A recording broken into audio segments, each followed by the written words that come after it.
Let's jump right into it and see how much I know about the wonderful country of Canada. Oh, and I don't study for any of these citizenship tests. I literally just go off whatever knowledge I might have and jump in and give it a go. Question number 1. Name one source of Canadian law. United States common law, doubt it. Irish common law, maybe. The military code of France, maybe. English common law.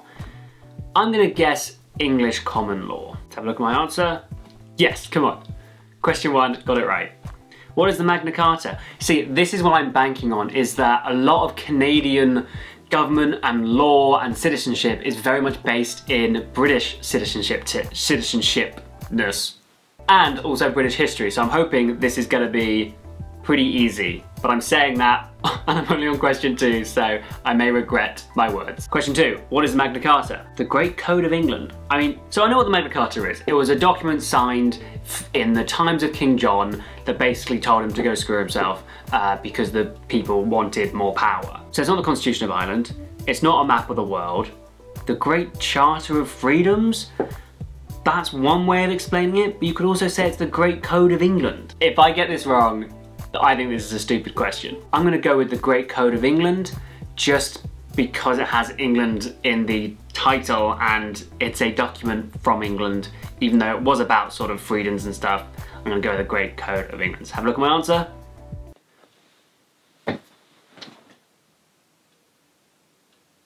I'm not happy with that at all, because I know what the Magna Carta is. I've just never seen it be described in this kind of language. Okay, I've looked it up, and to be fair, Magna Carta Libertarium in medieval Latin is Great Charter of Freedoms.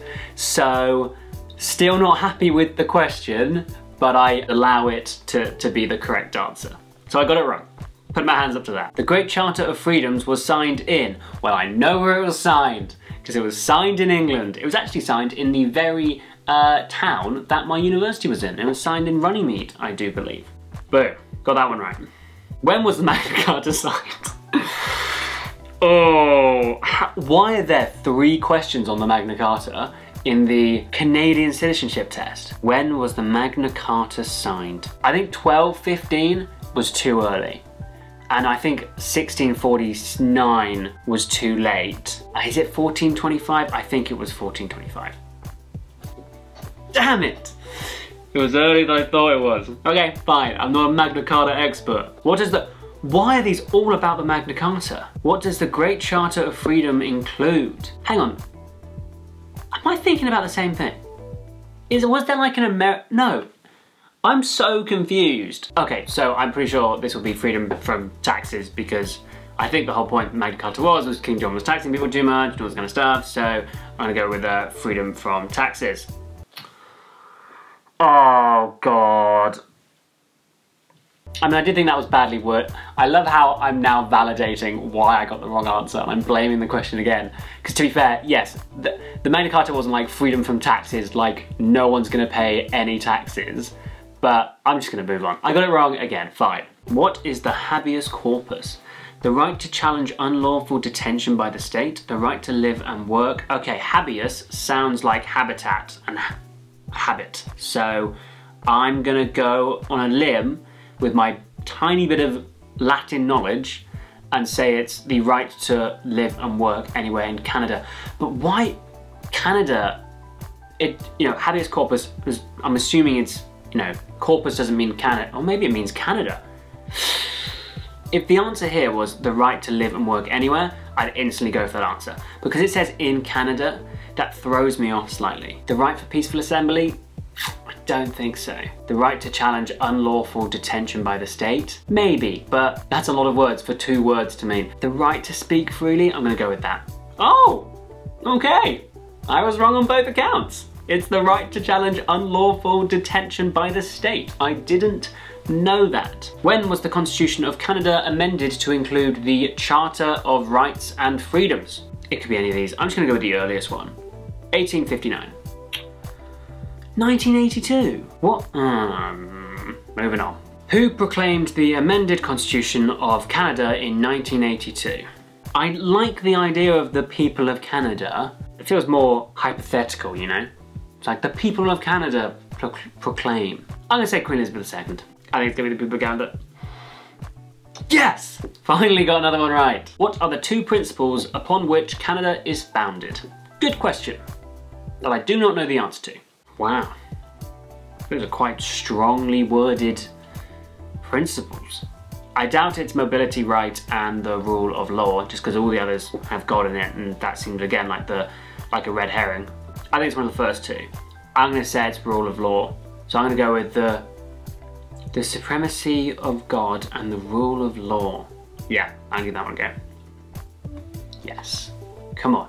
With which words does the Canadian Chapter of Rights and Freedoms begin? Canada is a free country and home of the Braves. It makes it sound like the Braves are a football team or something, like go Braves. Oh Canada, our home and native land is the national anthem, I do know that. Whereas Canada is founded upon principles that recognise the supremacy of God and the rule of law, that's what it was. Canadian citizens have rights and responsibilities. Compared to the other three, that seems really dull. Because of the last question, I'm gonna go with whereas Canada is found, although whereas makes it sound like that couldn't begin. You can't begin a sentence, well you can begin a sentence, but you can't begin a book or a text with whereas, because that suggests there's been something before it. So maybe it is Canadian citizens have rights and responsibilities.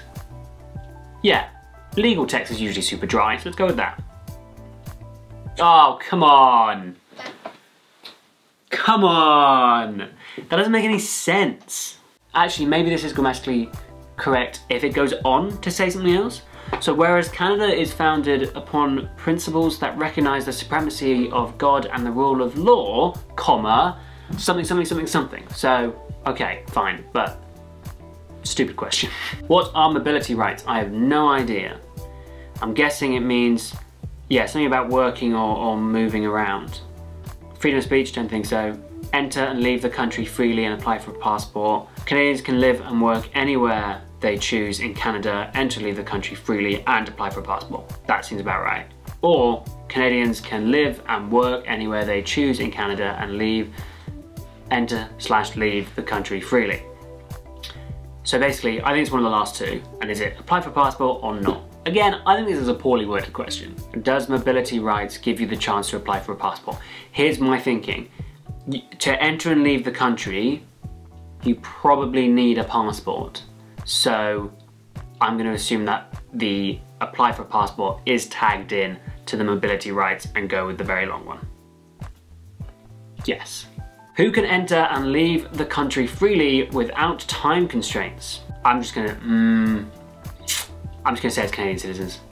Yes, come on. Which three rights are included in the Canadian Charter of Rights and Freedoms? I'm gonna guess it's Aboriginal people's rights, voting rights, and official language rights, because that feels like the most all-encompassing rights, if that makes sense. No, okay. I was close. It wasn't voting rights, it was mobility rights. French and English do not have equal status in Parliament and throughout the government. True or false?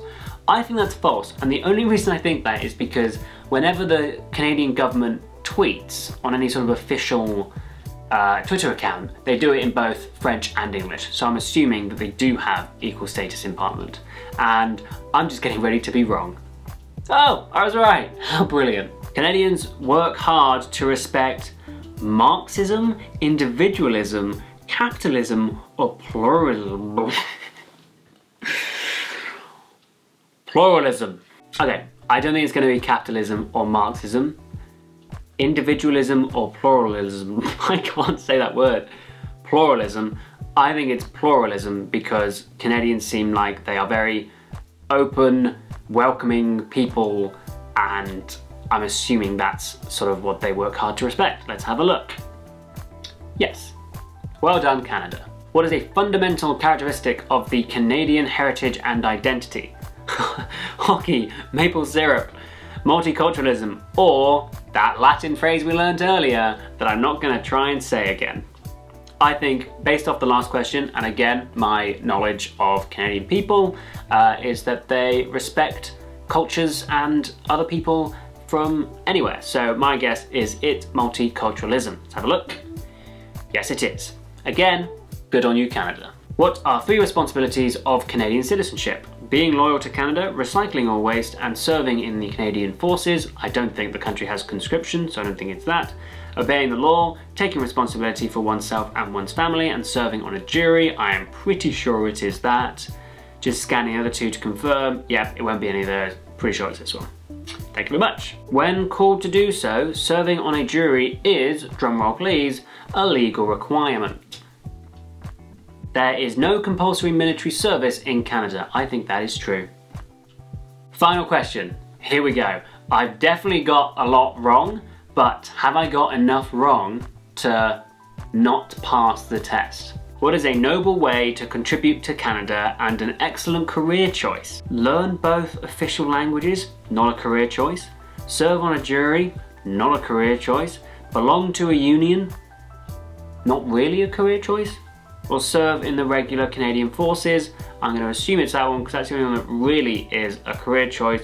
Check the answer. He's got it correct. So, I actually don't know how many I needed to pass this test, so I definitely got a good couple wrong, but did I get enough right to pass the Canadian Citizenship Test? Let's have a look. Okay, I scored 65%. I answered 13 questions correctly out of the 20. Does it tell me if I passed though? That's the only thing I care about. So I have looked it up and you need to get 75% correct to pass the Canadian Citizenship Test.